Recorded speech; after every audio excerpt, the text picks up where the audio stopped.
Hello and welcome to the Sisters for Fitness Wellness Show. I'm Stephanie Gaines-Bryant.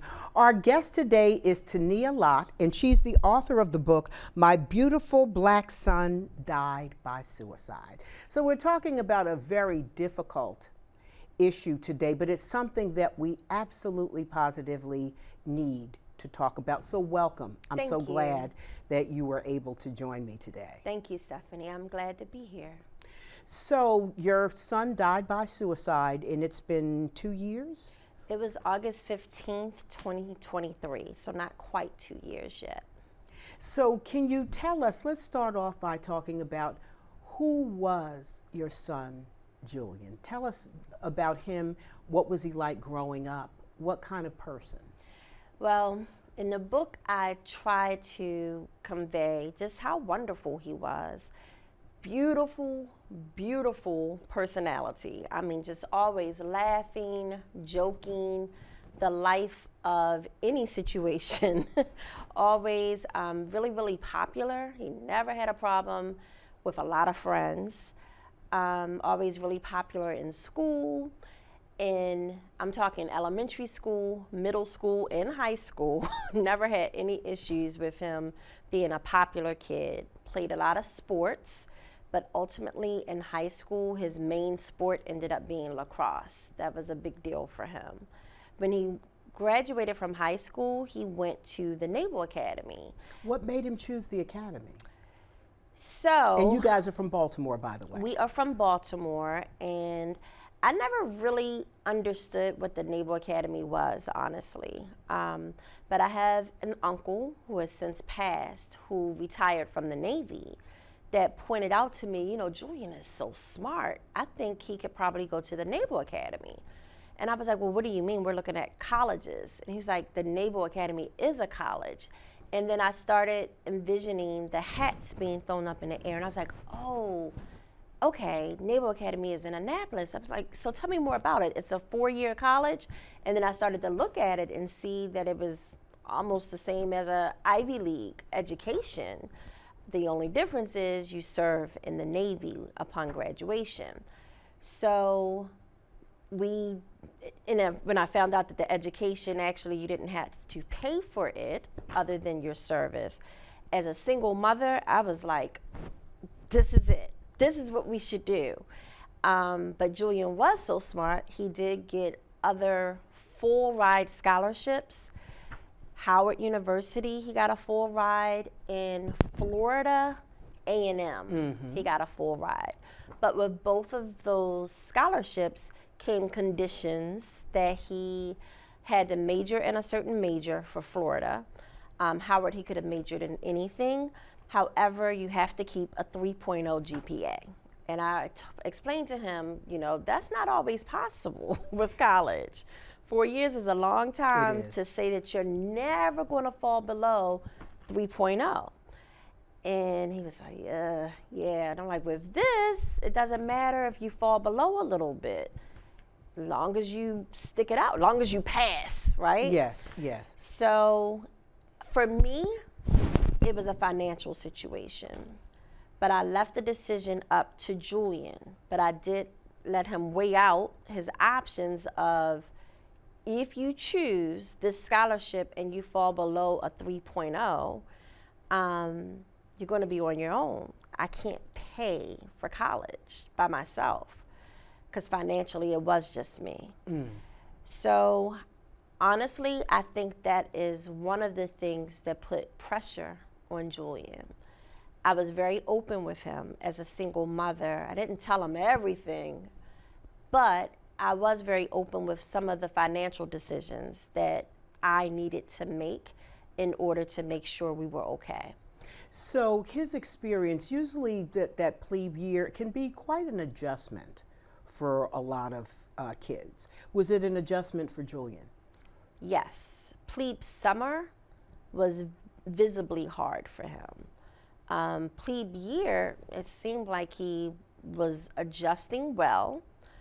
But in one thing that he participated in, he ended up getting in trouble. So then that made it a difficult year because the trouble that he got in, he got like so many demerits Oh my goodness. that would never fall off his record. So basically, even in his sophomore year, junior year, and senior year, he had to be perfect or he would have been expelled.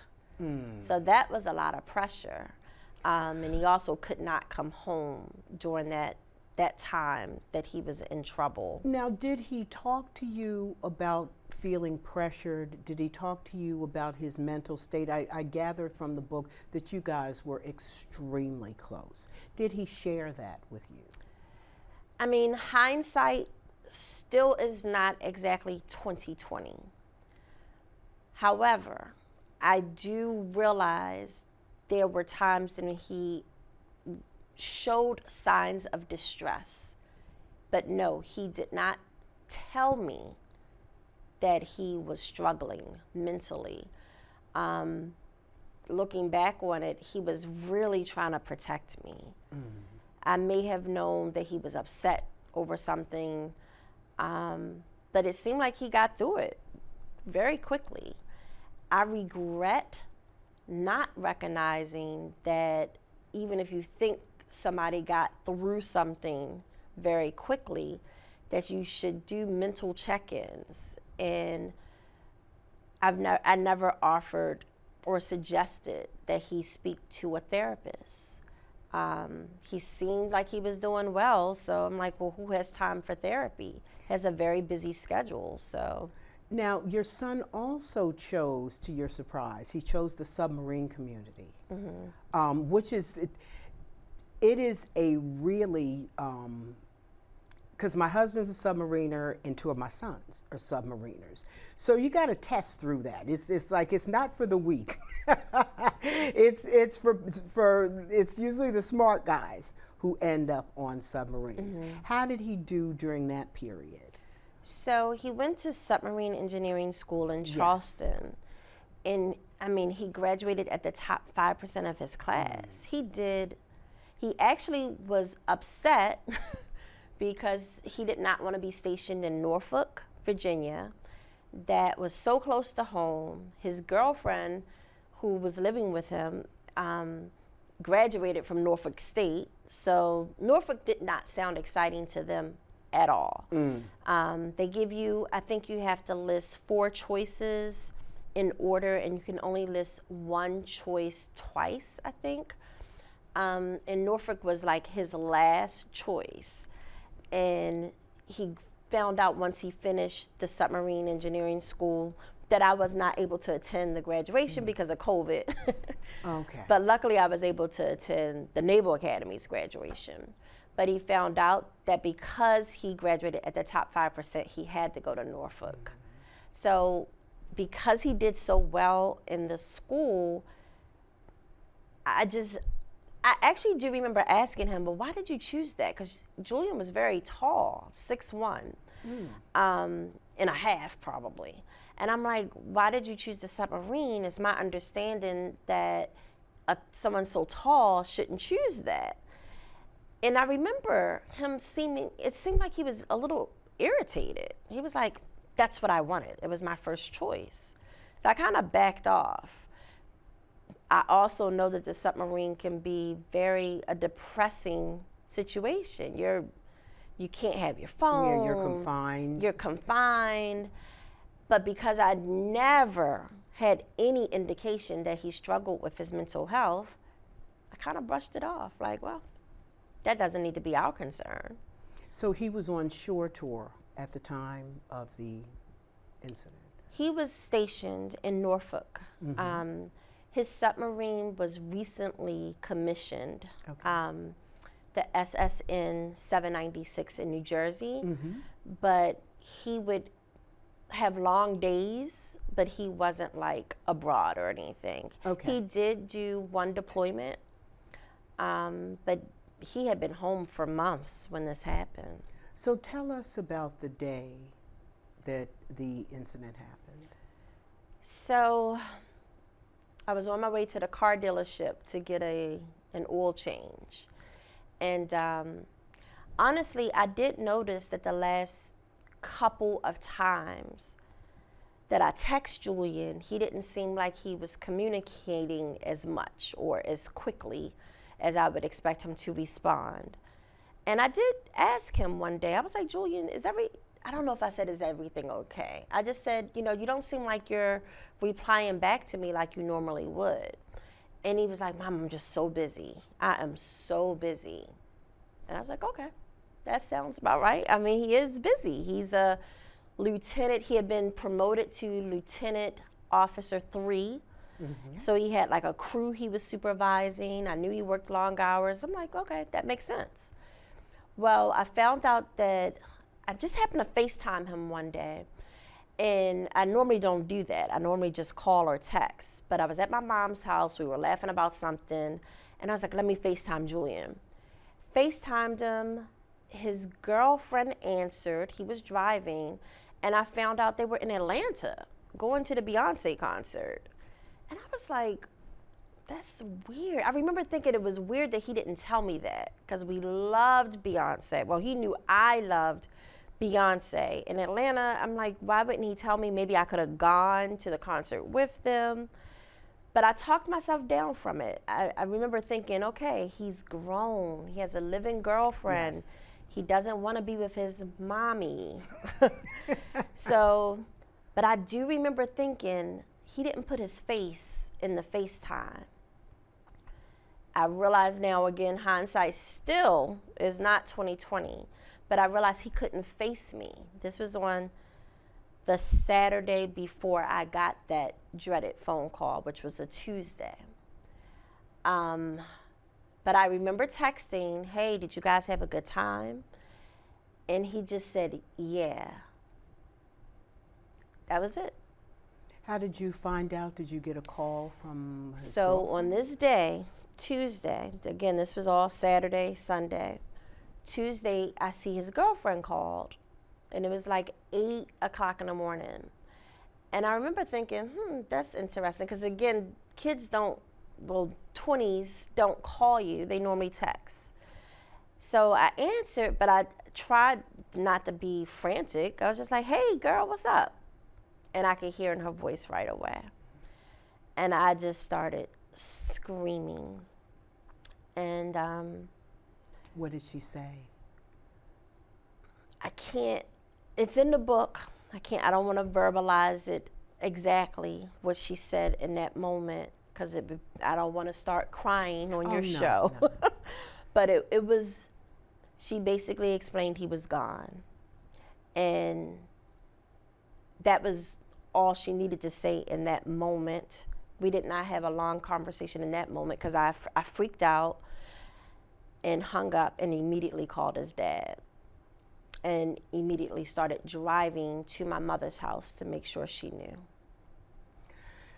And what have you learned about the people you love, the people who are close to you as a result of this?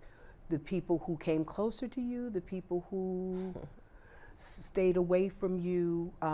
You tell a poignant story about the day of the funeral and you and his dad, how you walked in.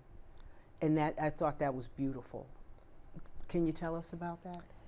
Yeah, so I have a friend who unfortunately lost her son to the violence in Baltimore a little over 3 years ago now. And I remember making a big deal about her boyfriend at the time handing her hand to her son's father's hand so they could walk in together.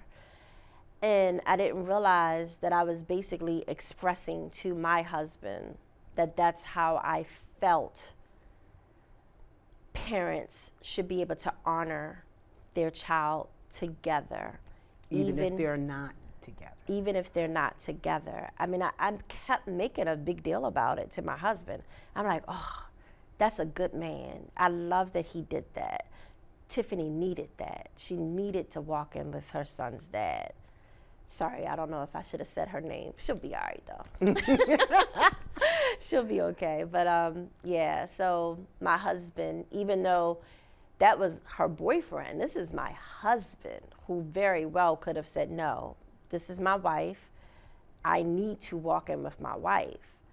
But because of the way I expressed that, he did the same. You know, he got right behind me. He had my back, and I did sit beside both of them. In fact, in between, ex-husband, new husband.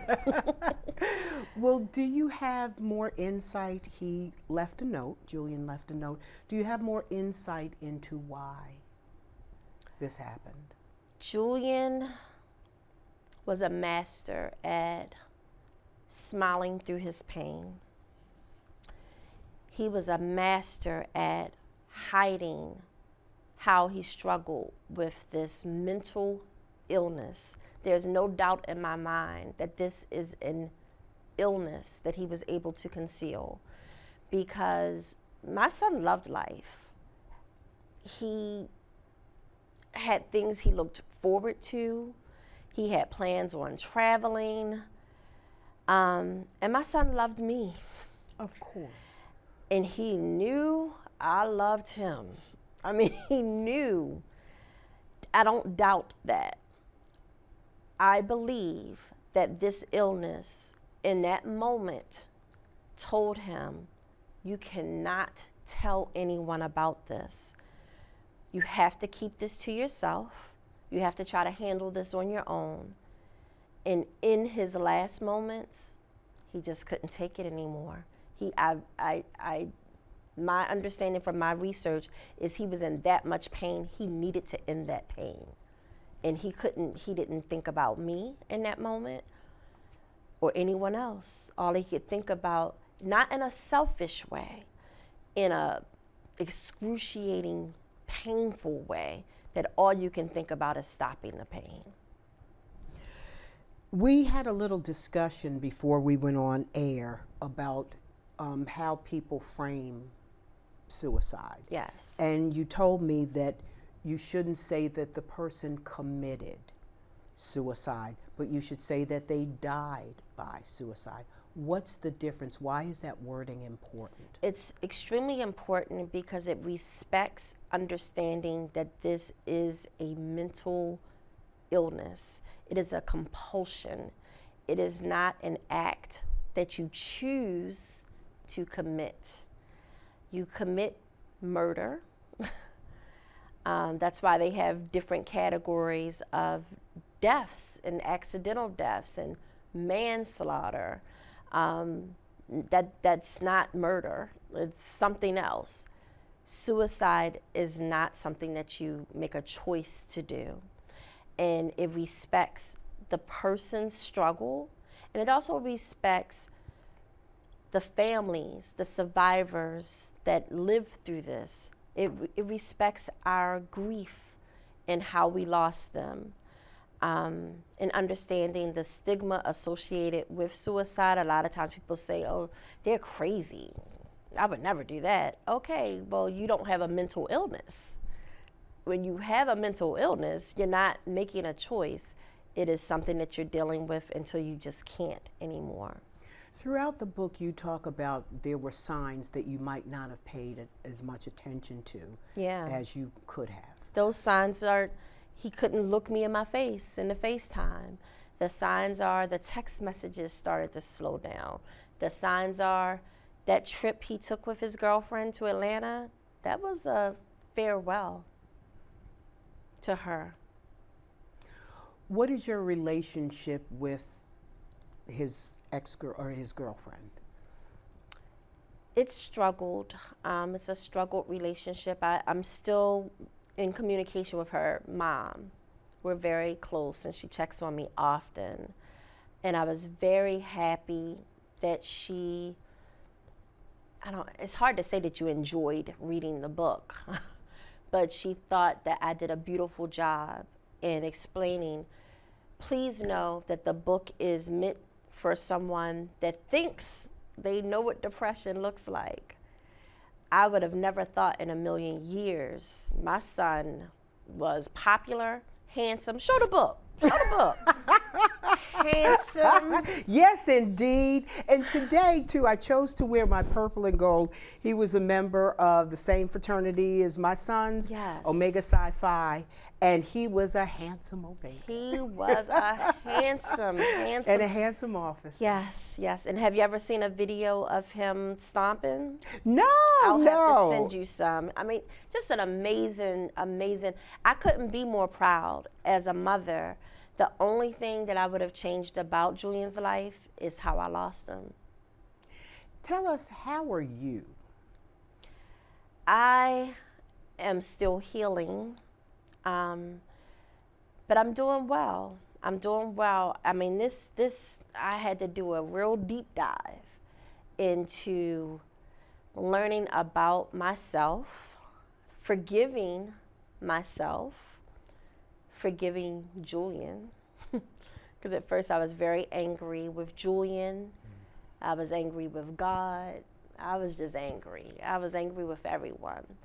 And I knew that I couldn't live like that. So I had a lot of forgiving to do, and just trying to figure out how to turn this really, really painful situation into a new purpose.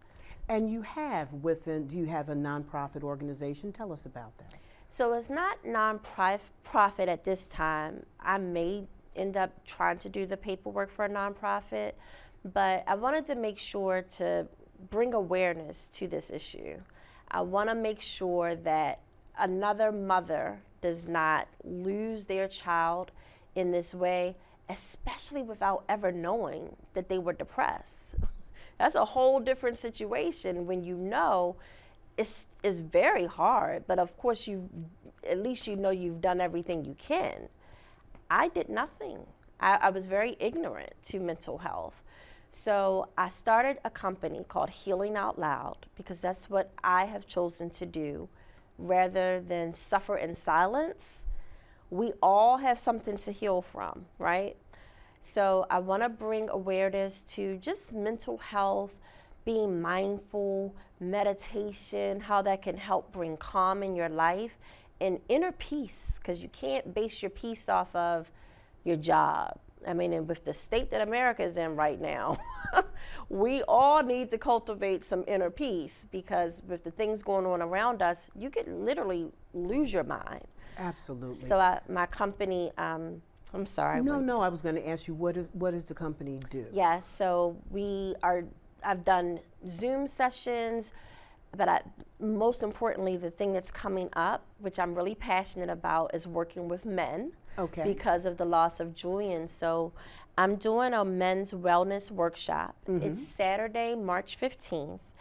And it's going to be myself, but I definitely am facilitating with 2 men, because I didn't want it to be too girly. I wanted the men to feel that this is a safe place, it's very private. We're not going to be taking pictures, any videos, but I will be doing a mindfulness and meditation exercise. I'm also going to have a motivational speaker who's a fitness trainer, and he's going to talk about mindfulness and meditation and how it changed his life. And I'm also going to have another facilitator that's doing a martial arts exercise and how that helps you with mindfulness and peace of mind as well. And how have those things helped with you, that mindfulness? What other things besides mindfulness and in meditation? What are some of the things that contributed to your healing? Yeah, so just reading the Word, my Bible. I've read several books that have helped bring me peace, but mindfulness and meditation have played a very, very big part. Understanding what I'm feeling and not judging it, not being angry about being angry. It's okay to be angry. Yes, it is. I just have to process it and figure out, when I have a good day, what did I do in order to have a good day? When I did have a horrible day, what happened throughout that day to put me in that mind state specifically?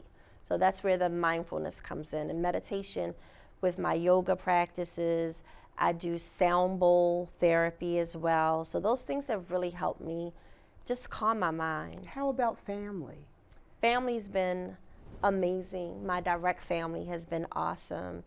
Because I'm going to bust her out. You're here with your sister. Yes. And I was telling her sisters are forever. Yes. So how Yes. has family Yes. been good in helping you with that? My family have had your back. My family has been my biggest support, but I've also gone to therapy with a therapist, and my therapist has helped me because family, nobody's an expert in this. No. So I have had to, and my sister would always say to me, I don't know what you're going through, but I'm here. And that meant a lot. And some people did not have those words that were calming for me. My sister was a natural at it, but my therapist helped me with some of my other family members that might not have had those words. She's helped me learn how to tell people what I want and what I need and not what I expect. When you tell people what you expect or what you're disappointed about, it causes some confusion. And then some family members with situations like this, you love them, but you got to keep them at a distance because they give things that might work for them but wouldn't work for you. Yes. You know what I mean? So I guess you have to discern who's going to be good for me. Yes. And to be able to say, this person is not good for me right now. I love you, but I love you from a distance. I've done some of that as well. I have had to draw some boundaries, and people grieve so differently. So we have had some growing pains as far as that's concerned. Me writing the book, for instance, not everyone agreed with my choice to write that book. I'm sure it was cathartic for you. It was cathartic for me, and it's my story, and it's my right to tell it. But I don't know, if this is your experience, but from my experience in the Black community, we do not talk about mental health. That's why I wanted to have you on the show. We don't talk enough about it, and it's real. And it needs to be normalized. I'm not embarrassed that this is how I lost my son. The embarrassment comes from not talking about it so someone else can understand that depression doesn't always look like what you think.